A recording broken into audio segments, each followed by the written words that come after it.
Are you afraid of betrayal and political intrigue? Welcome to our channel, the Ides of March, March 15th, a date forever etched in history, a day of betrayal, violence, and political upheaval. In ancient Rome, the Ides marked the middle of the month, a time for settling debts, a time for religious rituals.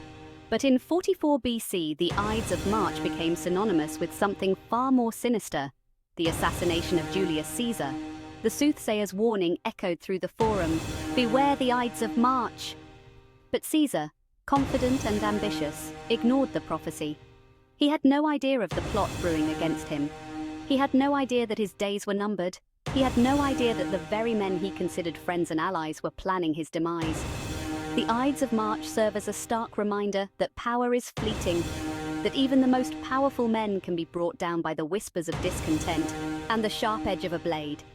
It is a tale of ambition, betrayal, and the struggle for the soul of Rome. Rome in the 1st century BC was a world on the brink of transformation. The Roman Republic, once a beacon of shared power and civic duty, was crumbling under its own weight.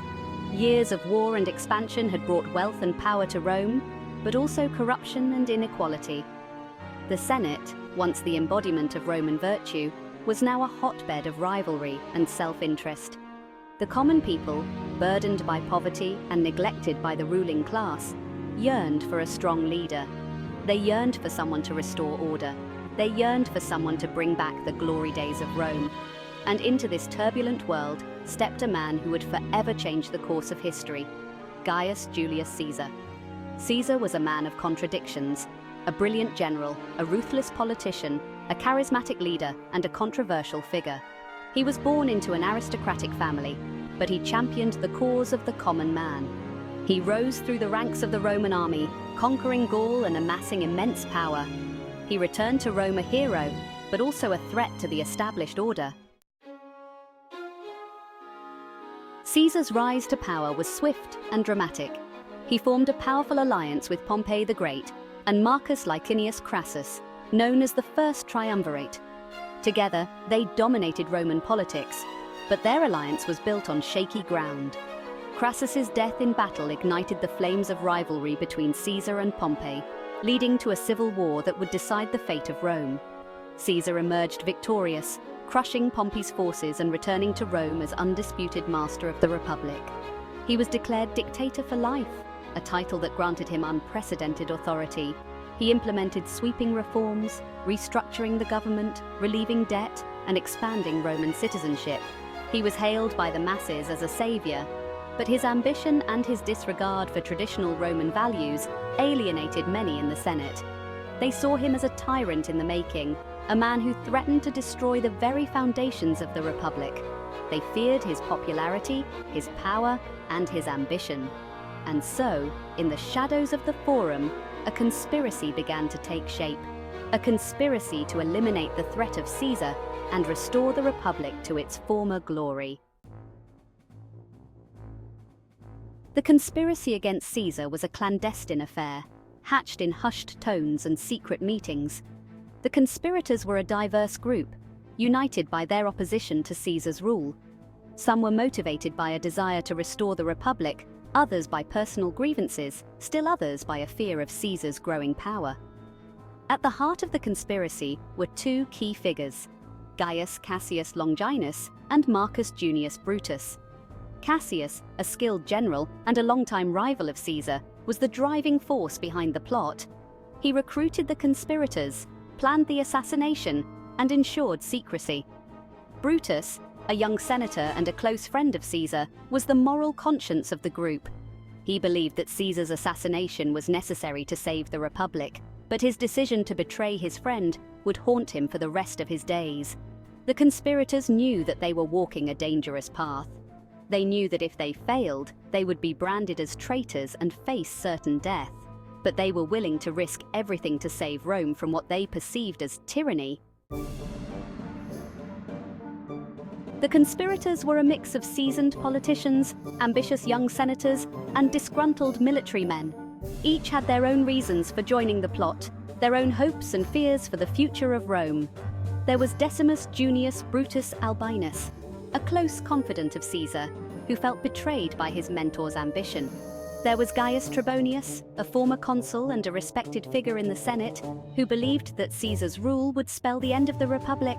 And there was Servilius Casca, a fiery orator and a fierce critic of Caesar who was eager to strike a blow for liberty.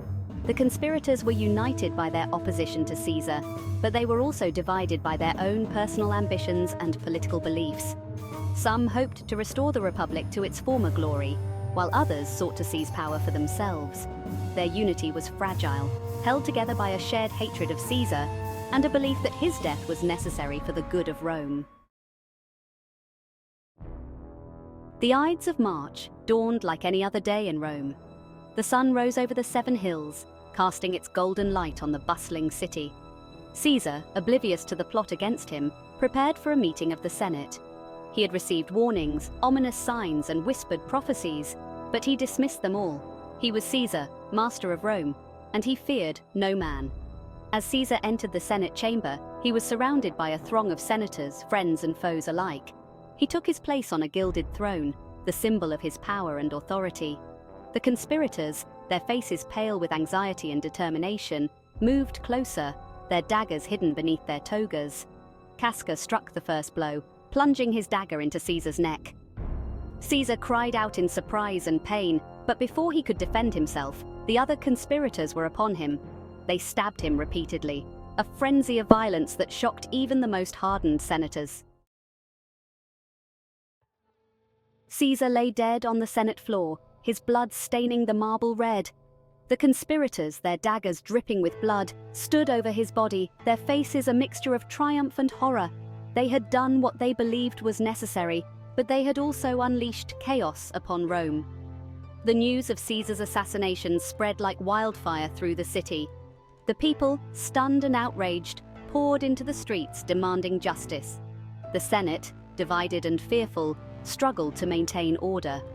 The conspirators, hailed as heroes by some and condemned as murderers by others, fled to the Forum, hoping to rally support for their cause. Rome was on the brink of civil war, the fragile peace shattered by the assassination of its most powerful man. The Ides of March had brought down Caesar, but they had also plunged Rome into a period of uncertainty and turmoil. The assassination of Caesar had profound consequences for Rome. It marked the end of the Roman Republic and the beginning of the Roman Empire. The conspirators had hoped to restore the Republic to its former glory, but their actions had the opposite effect. Caesar's death created a power vacuum that was quickly filled by his adopted son, Octavian, and his loyal general, Mark Antony. They waged war against the conspirators, defeating them at the Battle of Philippi. Octavian emerged as the sole ruler of Rome, taking the name Augustus and establishing the Roman Empire. The Ides of March became a cautionary tale, a reminder of the dangers of political violence and the fragility of power. It showed that even the most well-intentioned actions can have unintended consequences. The Ides of March continue to resonate throughout history. It is a date that has become synonymous with betrayal, assassination, and the fall of great men. Shakespeare's play, Julius Caesar, immortalized the events of that fateful day, ensuring that the Ides of March would never be forgotten. The story of Caesar's assassination is a reminder that power is fleeting, that even the most powerful men are not immune to the machinations of their enemies. It is a story that continues to fascinate and horrify us, a stark reminder of the human capacity for both good and evil. The Ides of March serve as a warning to leaders throughout the ages. Beware of the Ides of March, for even the most trusted allies can become your deadliest enemies. If you enjoyed this video, please like and subscribe to our channel for more fascinating historical tales.